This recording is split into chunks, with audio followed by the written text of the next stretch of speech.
Something can be ending, and still look perfectly normal from the outside. At 6:25 in the morning, before the first meeting of the day, he stands in the office facing the glass door. The city is reflected on the dark surface like a picture with no sound. The air conditioner keeps running. The sensor lights go dark, row by row, behind him.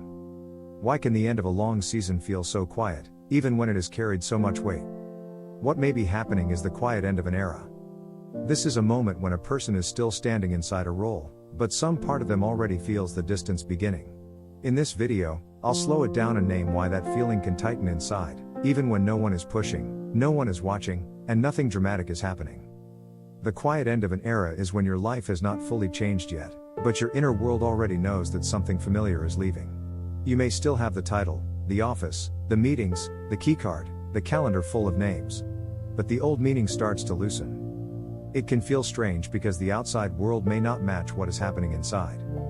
People may still greet him the same way. The agenda may still carry his name at the top. The assistant may still ask which version of the report he prefers. The chair at the head of the table may still be open for him. But in the early morning, before the building wakes up, the role feels different. Not gone. Just thinner. Like he can suddenly see the outline of it. One common reason is that a leadership role can become more than work over time. It begins as responsibility, but slowly it turns into rhythm, identity, and proof that a person still matters in a visible way. The meetings, decisions, approvals, and late calls form a kind of daily weather around them. So when retirement comes close, the loss is not only about leaving tasks behind, it is also about leaving a version of self that everyone recognized. This is why a silent office can feel louder than a crowded room. Because when no one is asking for anything, he may notice how much of his life was built around being asked. For a lot of people, it starts when the pressure finally stops.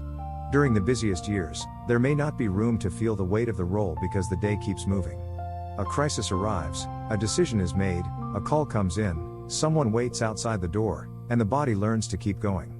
But when the pressure pauses, the mind may finally hear what was sitting underneath it. At 6:25, there is no argument, no deadline, no person looking at him for direction. And that calm can feel almost unfamiliar. The quiet can make the ending feel real. There's also a quieter reason. The role may have protected him from asking certain questions. When a person is known as the steady one, the decisive one, the one who holds the room together, there may be less space to wonder what they feel when the room is empty. A leader can spend years being useful, respected, and watched, while keeping private doubts folded neatly out of sight. So standing before the glass, he is not only looking at the city. He is looking at the version of himself that could handle almost anything, except this small, quiet question: who am I when no one is waiting for my answer? That question does not arrive like a storm. It arrives like the hum of the air conditioner. Steady. Plain. Hard to ignore once the room gets quiet enough. This is the emotional contradiction of a long career ending well. From the outside, it may look like success. A smooth transition. A respectful farewell. A framed photo, a speech, a few hands on his shoulder, people saying how much he built. Nothing is falling apart. But inside, there can be a small contraction. Because an ending can be peaceful and still hurt. It can be chosen and still feel like being left behind. It can be right and still feel unfinished. That is often the part people do not talk about. They talk about the next chapter. They talk about rest. They talk about travel, family, hobbies, and finally having free time. All of that may be true. But there is another part, quieter and less polished, where the person realizes that an entire pattern of being seen is about to disappear. Imagine him a little later that same morning, at 7:58, standing just outside the conference room. The glass wall shows a faint reflection of his tie and the gray city behind him. Inside, the team is gathering for the early meeting, coffee cups on the table, laptops opening, chairs sliding softly against the floor. His hand rests on the folder he brought, even though he already knows what is in it. He hears a younger executive laugh at something near the screen. Someone has written the day's numbers on the board. The room is still familiar, but not in the same way. It feels like walking through a house after the furniture has been marked for moving. He waits one extra second before opening the door. Not because he is afraid of the meeting. Because he knows how many mornings like this are left. If you've been there, you're not strange. You might know someone who lives like this. This is what the end of an era can look like when it does not collapse. It simply becomes visible. A person keeps doing the ordinary motions, but each one carries a quiet echo, This used to be forever in my mind, and now it has a date on it. There may also be a hidden grief in being replaced by people you helped prepare. On the surface, it may feel generous. He may be proud of them. He may want the company to keep growing without him. He may even feel relief when he sees that they are ready. But pride and ache can sit in the same chair. A person can want the next generation to rise and still feel the loneliness of stepping back. That does not make the pride false. It only means the heart is holding more than one truth at the same time. This can be especially tender for someone who spent years being the final voice in the room. Not because power was the whole point, but because final responsibility has a way of shaping a person's nervous rhythm. When everyone else could go home confused, he still carried the question. When others waited, he answered. When the plan broke, he absorbed the first wave. So the strange part of leaving is not only losing control. It is losing the old place where his weight used to go. A small way to meet this kind of moment is to give the ending a little room before turning it into a story. Not a speech. Not a lesson. Just one honest sentence that belongs to the morning. Something like, "This was my life for a long time." Or, "I am proud, and I am not fully ready."